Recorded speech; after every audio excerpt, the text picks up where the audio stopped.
নমস্কার বন্ধুরা, আজ আমি আপনাদের সাথে শেয়ার করব সুজি আর ময়দা দিয়ে নরম তুলতুলে পোয়া পিঠের রেসিপি, যা খুব সহজেই আপনারা বাড়িতে তৈরি করে নিতে পারবেন। চলুন তাহলে দেখে নিই। প্রথমে একটি মিক্সিং বোলের মধ্যে নিয়ে নিচ্ছি 1 বাটি পরিমাণের ময়দা, আর ওই বাটির পরিমাণেই নিয়ে নিচ্ছি হাফ বাটি সুজি, আর নিচ্ছি হাফ বাটি চিনি। চিনিটা এখানে আপনারা কম বেশি করে নিতে পারেন। আর দিয়ে দিচ্ছি সামান্য একটুখানি নুন। এবার এই সমস্ত কিছু ময়দার সঙ্গে খুব ভালো করে মিশিয়ে নিচ্ছি। এখানে মেশানো হয়ে গিয়েছে। এখন আমি এর মধ্যে অ্যাড করে দিচ্ছি 1 বাটি পরিমাণের জল। এখানে আমি কিন্তু গরম জল ব্যবহার করেছি।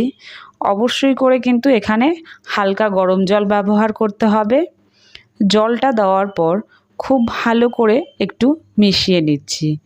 আমি এখানে মোট 1.5 বাটি পরিমাণের জল ব্যবহার করেছি। বাকি হাফ বাটি জলও আমি এর মধ্যে দিয়ে দিচ্ছি। জলটাকে দেওয়ার পর খুব ভালো করে 3 থেকে 4 মিনিট সময় নিয়ে আমি মিশিয়ে নেব। আর এই পোয়া পিঠের ব্যাটার যত ভালো করে মেশানো হয়, পোয়া পিঠেগুলো কিন্তু তত সুন্দর ফুলকো এবং নরম হয়। এখানে আমার মেশানো হয়ে গিয়েছে। এখন আমি এই ব্যাটারটাকে 10 মিনিট ঢাকা দিয়ে রেস্টে রেখে দেব। 10 মিনিট পর ফিরে এসেছি। ঢাকাটাকে তুলে নিয়ে আবারও 2 মিনিট সময় আমি ব্যাটারটাকে খুব ভালো করে একটু মিশিয়ে নেব। এখানে ব্যাটারটা কিন্তু মেশানো হয়ে গিয়েছে। আমি আপনাদেরকে দেখিয়ে দিচ্ছি ব্যাটারের ঘনত্বটা কিন্তু ঠিক এই রকম হবে। এখন আমি পোয়া পিঠেগুলোকে ভেজে নেব। তার জন্য কড়াইতে দিয়ে দিয়েছি পরিমাণ মতো সাদা তেল। তেলটাকে খুব ভালো করে গরম করে নেব। তারপর তেলের মধ্যে একটা কাপের সাহায্যে আমি পিঠেগুলোকে দিয়ে দিচ্ছি।